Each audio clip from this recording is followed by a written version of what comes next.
India Bloc na Manipur gi matangda Delhi da WAKAT MIPHAM CHATTHANABA WAREP LOUKHRE.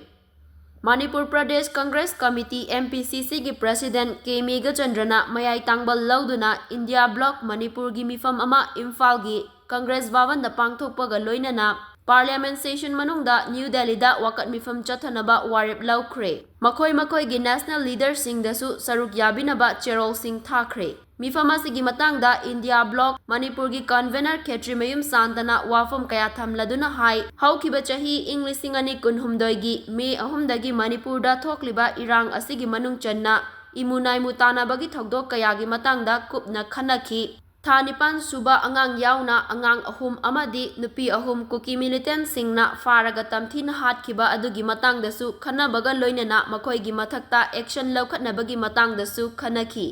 Ziribamgi mihat aduga mari leinana tampaki mafam kayada irang haurakhiba amadi atamnana MLA kharagi yumda attack chathakiba adugi matangdasu khanaki hairi. Mifam aduna amatta oina angang 3 amadi nupi 3 tamthina hatkiba adu condemn tauki mihat aduda chenaba sing logi matung inna faduna chairak pigadabani haina warep sulauki. Mifam aduda Manipur gi police station tarukta nauna amuk hanna Armed Forces Special Power Act afaspa thamjillakiba adugi matangdasu watanaki. Thawong asi Manipur miyam gi mayoktani Okram Ibobina Chief Minister oiringai matamda hairiba police station taruk asidagi afaspa laukthokibani asigumba amuba ain thamlakpa asi mifam na condemn tauki. Ngarangi mifam aduna national gi thakta parliament session manungda Delhi da WAKAT MIPHAM mafam naba warep lauki. Warep sing adu thabakta onthok naba hotnabada India Bloc Manipur gi maikaidagi national leader singda mateng pangnaba aiba cherol sing thakre hairi. WAKAT MIPHAM asi hauzik Manipur da thokliba irang asigi matangdani.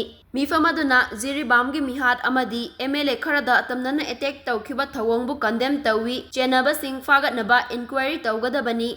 Faraba matungda ain gi matung inna chairak pigadabani haibagi warep yauri. Ngarangi mifam aduda yaukhiba India Bloc Manipur gi political party sing adudi Aam Aadmi Party AAP, All India Forward Bloc AIFB, All India Trinamool Congress AITC, Communist Party of India CPI, Communist Party of India Marxist, Indian National Congress INC, National Congress SP, RSP amadi Shiv Sena UBT yauna saruk yaki.